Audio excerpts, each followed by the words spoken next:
Ang gusto ko sanang marinig mula sa executive, pag ang DOE ay nagsabi na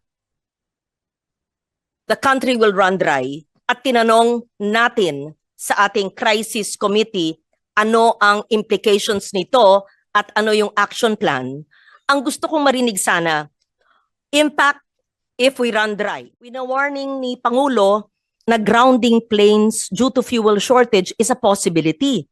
Pero sabi naman ng DOE, hindi raw. So gusto kong malaman ang totoo.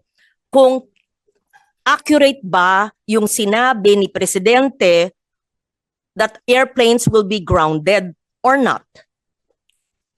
Huwag na yung masalimuot na sagot. Mag-ground ba? At ito ba'y distinct possibility? Maski ba distinct por posibilidad?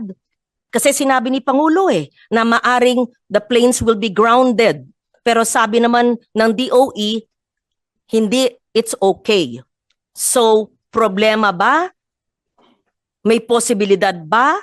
Or wala naman palang problema, iparating nyo sa Office of the President. Maraming gusto kong maintindihan dahil iba yung nababasa ko sa news, iba yung naririnig ko sa hearing, Mr. Chair. I'd like to quote the President today in an interview with Bloomberg. Several countries have already told our airlines they cannot fuel their aircraft, so they have to carry fuel there and back. Long haul is going to be a much more serious problem. These are the President's statements today, and it seems to be at odds, hindi po tugma sa sinabi po ng DOE na sinabi, but they have assured us they're okay. Ayon po sa DOE, we met them because we wanted to know if they need help in procuring, but they have assured us they're okay. Garin said. Ito po yung sa balita ngayon lang. Ayon po sa Pangulo ay may problema, long haul is going to be much serious problem. They have to carry fuel, but the DOE said they're okay. Kaya siguro walang sense of urgency. Apparently, ang iba sa gobyerno kasi we're okay. May I just be enlightened, please? Ano po ang tamang statement at tayo ba ay A-okay? O tayo ba ay posibleng mag-run dry? Ano ba ho talaga ang statement? Mr. Thank Chair, you, Mr. Chair. our consultation is on their fuel, Mr. Chair. We have checked, we met last night at around 6 o'clock with Petron because they're the supplier, Cebu Pacific and PAL. They have a combination of suppliers, Petron, and also they import on their own. As of yesterday, their inventory is around 38 days. 38 days, and they have confirmed. We asked them if they want us to help them procure additional fuel for the next month, meaning on May. They have already secured confirmation of their next order. I think it was South Korea, no? And what we will do is just follow it up with the G2G dialogue also to make sure that it comes in. So they have told us that as far as their fuel here is concerned, sufficient sila for the next 2 months, Mr. Chair. Thank you. Mr. President, Mr. Chair, ang gusto ko sanang marinig mula sa executive, pag ang DOE ay nagsabi na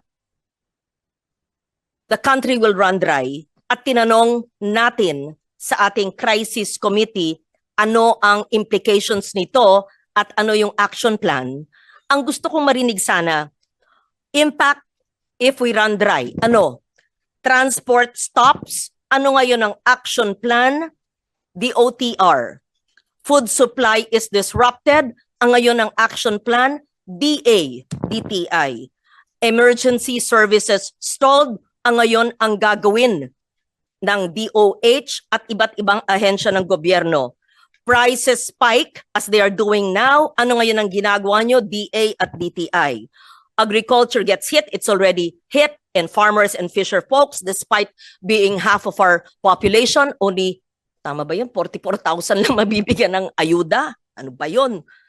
GDP declines, anong gagawin? DepDev, DOF, etc. Ano ang gagawin natin? Health risks, wala ba ang DOH dito?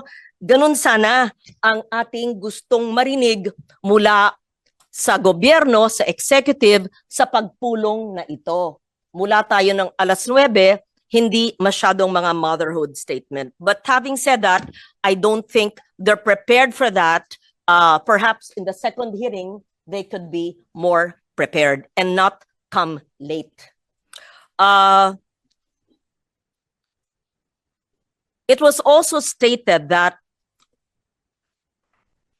the DOE is trying to cap profits.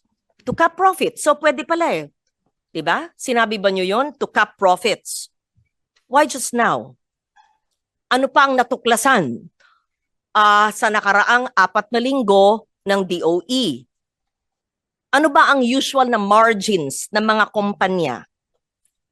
At paano magkaka-adjust? Assuming you have the answer to that, kung di sila handa, Mr. Chair, ay maari nilang ibigay sa atin sa pangalawang hearing or after today kasi gusto natin aralin yung statement na they are looking to cap profits. Sino yung they? The private sector. Oh. Ano ang natuklasan ng DOE sa inyong pagpupulong at investigasyon? Ano ba ang mga margin? We have to understand all that, and this applies to the queries of Senator Marcoleta. Mr. Chair. Mr. Chair. Go ahead. We don't have the power to cap profits, Mr. Chair, right now. That the discussion was about what are the, I think, Honorable Senator Ontiveros was asking what could be possible changes that we would suggest in the amendment or overhaul of the oil deregulation law. The current system is there are several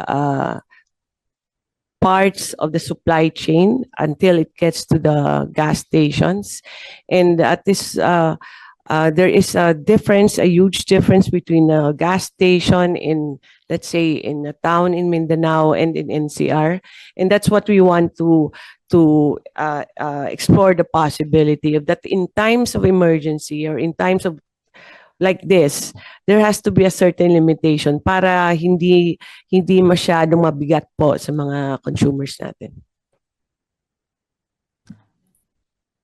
I go back to the airplane question. Kasi binabasa ko yung news. Wina-warning ni Pangulo na grounding planes due to fuel shortage is a possibility. Pero sabi naman ng DOE, hindi raw. So gusto kong malaman ang totoo. Kung accurate ba yung sinabi ni Presidente that airplanes will be grounded or not? Huwag na yung masalimuot na sagot. Magaground ba? At ito ba'y distinct possibility? Maski ba distinct por posibilidad? Kasi sinabi ni Pangulo na maaring the planes will be grounded. Pero sabi naman ng DOE, hindi, it's okay. So, problema ba? May posibilidad ba? Or wala naman palang problema, iparating nyo sa Office of the President. Maraming gusto kong maintindihan dahil iba yung nababasa ko sa news, iba yung naririnig ko sa hearing, Mr. Chair. Mr. Chair, last night, it was 6 o'clock, they confirmed to us that meron siyang fuel. So if it's because of fuel, it will not be grounded. Maybe on the price or a commercial decision on their part. Pero yung availability dito sa Pilipinas, meron pong fuel yung jet fuel yung ating mga airlines. Okay. It just gave me more confusion, Mr. Chair, because I'm reading the President's statements, at least based on the news, grounding planes due to fuel shortage. in several news reports. But the DOE is in our hearing saying that it's not true. So we leave it at that. Hindi ko pagpipilitan yung nababasa ko online. I am just confused. I will ask my questions, Mr. Chair, with the other agencies. I can proceed now. Yeah. Proceed. Thank you. Umalis na ba yung iba? DTI? Okay, DBM. We started with this lahat ng plano, pero wala tayong nakitang plano pa na mga ahensya eh. Yun ang sinabi ni Sen Kiko kanina, yung chair, parang motherhood.